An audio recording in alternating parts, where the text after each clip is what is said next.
주신 하나님을 찬양하겠습니다. 찬송가 59장 찬양합니다.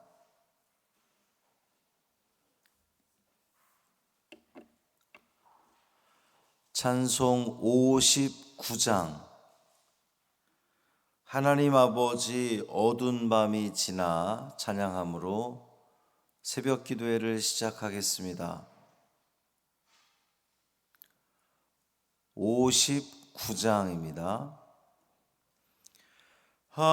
하나님 아버지 어두운 밤이 지나 먼 동이 터서 밝은 아침 되니 우리가 이 시간 주님 앞에 나와 주 찬양합니다.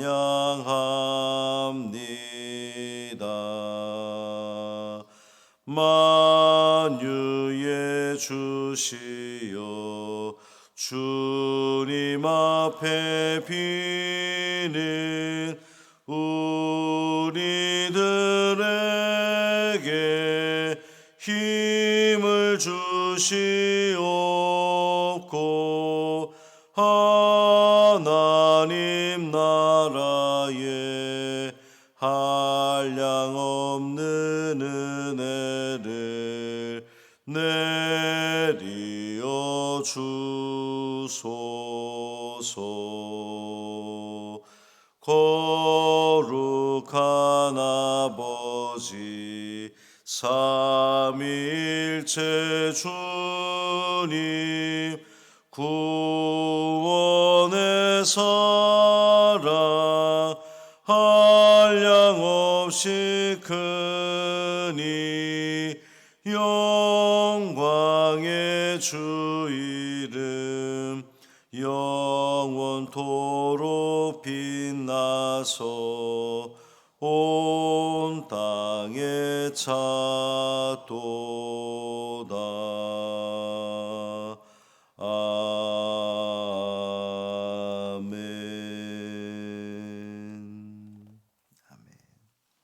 사도신경으로 우리의 신앙을 고백하겠습니다. 전능하사 천지를 만드신 하나님 아버지를 내가 믿사오며 그 외아들 우리 주 예수 그리스도를 믿사오니 이는 성령으로 잉태하사 동정녀 마리아에게 나시고 본디오 빌라도에게 고난을 받으사 십자가에 못 박혀 죽으시고 장사한 지 사흘 만에 죽은 자 가운데서 다시 살아나시며 하늘에 오르사 전능하신 하나님 우편에 앉아 계시다가 저리로서 산 자와 죽은 자를 심판하러 오시리라. 성령을 믿사오며 거룩한 공회와 성도가 서로 교통하는 것과 죄를 사하여 주시는 것과 몸이 다시 사는 것과 영원히 사는 것을 믿사옵나이다. 아멘. 이사야 28장 23절부터 29절까지 말씀입니다.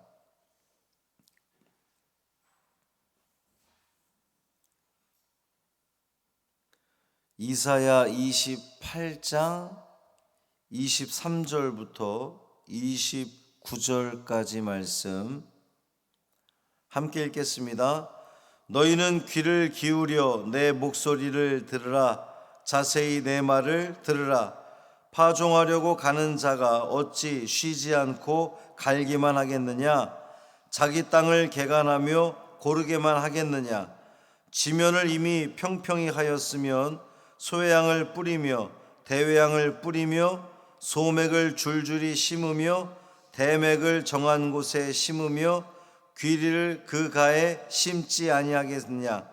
이는 그의 하나님이 그에게 적당한 방법을 보이사 가르치셨으며 소외양은 도리깨로 떨지 아니하며 대외양에는 수레바퀴를 굴리지 아니하고 소외양은 작대기로 떨고 대외양은 막대기로 떨며 곡식은 부수는가 아니라 늘 떨게만 하지 아니하고 그것에 수레바퀴를 굴리고 그것을 말굽으로 밟게 할지라도 부수지는 아니하나니 이도 만군의 여호와께로부터 난 것이라 그의 경영은 기묘하며 지혜는 광대하니라.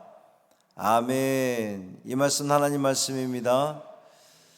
오늘 어버이날입니다. 우리의 근원이신 우리 부모님의 그 은혜 또 희생을 생각하면서 전화 한 통 하시고 또 감사 인사를 하시고 또 우리 부모님들은 자녀들에게 사랑의 또 그 표현을 하면 우리 가정이 더욱더 아름다운 가정이 될 줄 믿습니다. 여러분의 모든 가정들이 가정마다 주님이 함께 하시고 주님이 책임져 주시는 복된 가정들 되시기를 주님의 이름으로 축원합니다. 하나님은 당신의 뜻을 이제 백성들에게 말씀하실 때에, 가르치실 때에 그 이스라엘을 그 지역에서 흔히 볼 수 있는 것들을 이렇게 비유적으로 말씀하시는 경우가 많습니다. 이미 이사야서에서도 포도원 비유를 들어서 말씀하신 적이 있고, 오늘 본문에도 이 여러 종류의 작물을 재배하는 농부의 비유를 통해서 하나님께서 사람들을 어떻게 이렇게 다루시는지를 볼 수가 있어요. 농부는 논과 밭에 씨를 뿌리기 이전부터 열심히 일을 합니다. 겨우내 묵혀놓았던 밭을 개간하는 것으로 시작해서 돌을 골라내고 고랑을 만들고 또 비료를 뿌려서 땅의 힘을 북돋아 놓습니다. 그 다음에 이제 그 땅에 어떤 작물을 심을지 궁리하는 거죠. 결정하는 겁니다. 오늘 본문의 농부도 여러 가지 작물을 심으려고 하는데 먼저 소회향과 대회향을 심으려고 해요. 이제 둘 다 향신료로 쓰이는 요즘 우리식으로 하면 허브 작물들이다, 이렇게 보면 됩니다. 소회향과 대회향은 씨앗들을 뿌리는 방법으로 심습니다. 여러분 오늘 25절 말씀 보면 소회향을 뿌리며 대회향을 뿌리며 그런데 소맥은 줄줄이 심으며 대맥을 정하는 곳에 심으며 귀리를 그가에 심지 아니하겠느냐 그랬죠. 그러니까 소회향과 대회향은 뿌리는 방법으로, 또 소맥과 대맥은 심는 방법, 이제 다르다는 거예요. 소회향과 대회향은 이제 씨앗을 뿌리는 방법으로 심는 것인데, 이 씨앗이 너무 작아서 많은 흙이 덮이게 되면은 자라지를 못하니까 뿌리는 방법을 사용하는 겁니다. 또 소맥과 대맥은 심고, 밀 종류는 뿌리지 않고 고랑을 따라 줄줄이 심는 방법을 사용합니다. 또 귀리도 심게 될 거예요. 귀리는 다른 작물들 이 주변에 심게 되는 겁니다. 농부가 이 각기 다른 방법으로 소회향이나 또 이제 소맥, 대맥, 또 귀리를 각각 다른 방법으로 심는 이유가 뭘까요? 농부는 그 작물의 특징을 가장 잘 알기 때문입니다. 어떻게 심어야 이것이 뿌리는 것이 좋은 것인지, 심는 것이 좋은 것인지, 주변에 심는 게 좋은 것인지 농부는 가장 잘 알기 때문에 각각의 가장 적절한 방법으로 심게 되는 거죠. 마찬가지로 하나님께서 우리를 키워가실 때도, 우리를 성장시킬 때도 각각 다른 방법으로 사용하신다는 거예요. 어떤 사람은 이 씨를 뿌리는 것처럼 그냥 환경에 그저 던져놓는 사람이 있기도 하고, 또 어떤 사람은 아주 애지중지 잘 심는 그러한 사람도 있습니다. 분명한 것은 사람을 다루시고 키워가는 방법은 다 제각각이지만 하나님은 공히 아름다운 열매 맺기를 기대하신다는 거예요. 방법은 다르지만 열매 맺기를 기대하신다는 겁니다. 그러므로 우리는 하나님께서 우리 각자를 그저 대충 심심풀이로 아무 생각 없이 심지 않으신다는 사실을 기억하시고 우리는 다른 사람과 비교할 필요가 없다는 겁니다. 어떤 환경에 처했든지 하나님이 나를 이렇게 뿌리시는 것 같고 하나님이 나에게 크게 관심이 없는 것 같고 누군가에게는 다 정성을 다해서 심는 것 같은데 나는 그저 뿌리는 것 같아. 근데 그렇다고 해서 우리 아쉬워할 필요가 없다는 거예요. 하나님은 우리 각자를 다 필요 적절하게 심으시기 때문입니다. 그러니까 우리가 해야 할 일은 어떤 환경에서든지 최선을 다해서 아름다운 열매로 영광 돌리는 것, 그것이 우리가 해야 할 일입니다. 하나님은요, 사람들을 징계하실 때도 각각 다른 방법들을 사용하세요. 어떤 사람은 구슬리는 방법으로, 또 어떤 사람은 칭찬하는 방법으로, 또 어떤 사람은 아주 심하게 때리기도 하십니다. 또 이렇게 때리는 강도도 각각 다 다릅니다. 어떨 때는 가벼운 잘못을 저지른 것 같은데 심하게 야단칠 때가 있고요. 또 어떤 사람 보면 아우 저 사람은 하나님으로부터 큰 벌을 받을 것 같아 라고 생각했는데 그렇지 않고 그냥 약하게 넘어가는 경우도 우리는 보아왔습니다. 이것은 하나님께서 불공평하신 것이 아니라 우리가 생각할 때는 왜 저 사람하고 나하고 하나님이 대하시는 방법이 달라? 불공평하다고 생각이 들 수도 있는데 하나님은 불공평한 것이 아니라 우리를 가장 잘 아시기 때문에 가장 적절한 방법으로 우리를 다루신다는 사실입니다. 이스라엘은 소외양과 대외양 외에도 다양한 곡식들을 재배하는데 이 다양한 작물들을 타작하는 방법도 각각 달랐어요. 소외양이나 대외양 같은 이 껍질이 약한 것은 그냥 막대기 같은 것으로 탁탁탁 두들기는 정도로 그 껍질을 벗겨내면 그만입니다.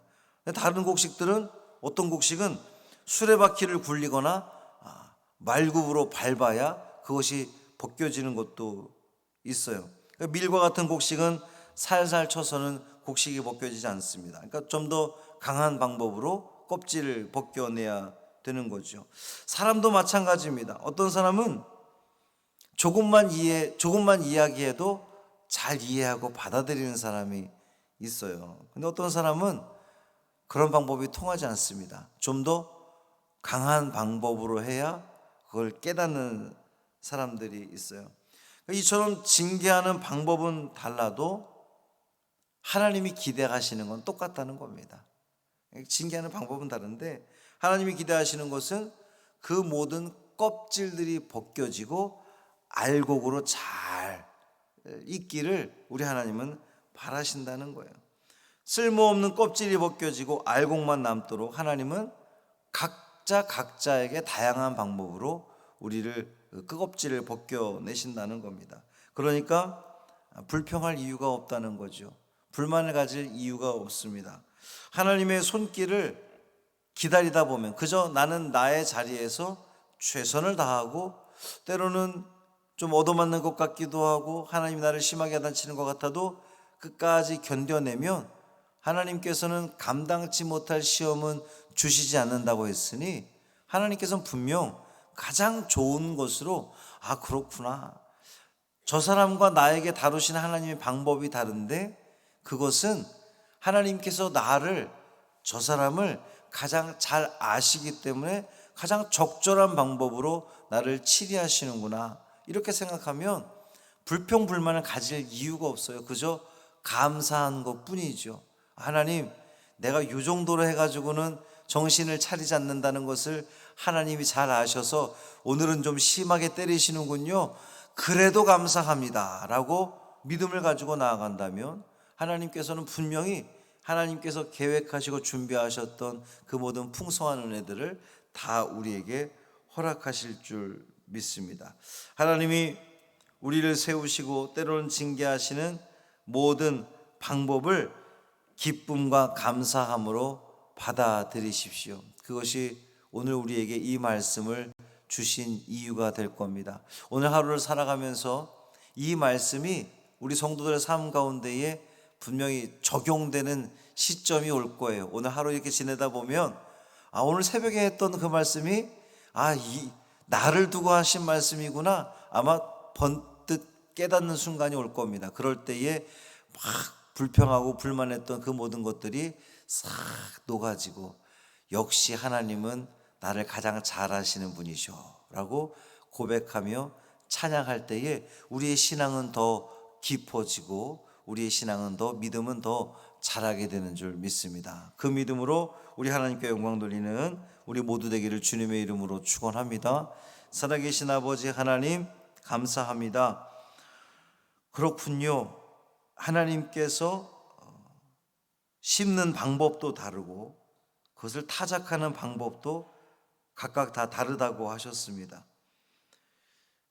왜 나에게는, 왜 또 전이에게는 이렇게 대하실까 저렇게 대하실까, 우리는 때로 의문이 들기도 하고 때로 속상하기도 하고 하나님을 향하여서 원망이 들 때도 있었는데, 그것은 나를 가장 잘 아시기 때문에 가장 적절한 방법으로 나를 심으시고 나를 타작하시는 그 하나님의 계획인 것을 우리가 깨닫게 하여 주옵소서. 우리 입술에서 늘 기쁨과 감사가 끊이지 않게 하여 주옵시고, 가장 잘 아시는 분이시니 가장 좋은 것으로, 나에게 가장 잘 맞는 것으로 채워주실 것을 믿는 그 믿음으로 오늘 하루를 살아가게 하여 주옵소서.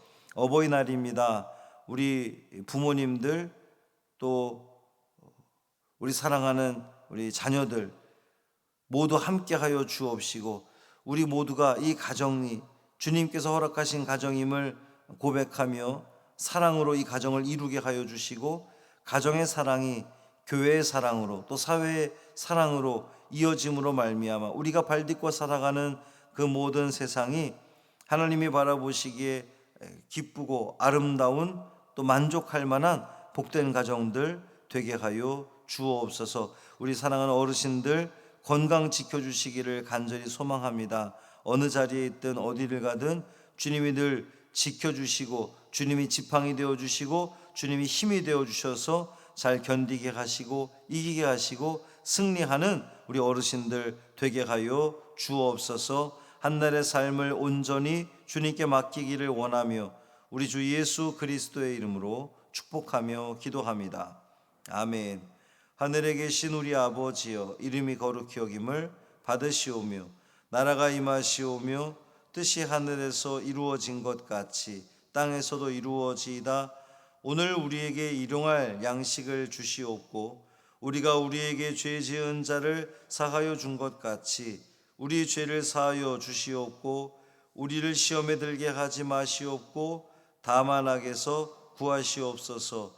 나라와 권세와 영광이 아버지께 영원히 있사옵나이다. 아멘.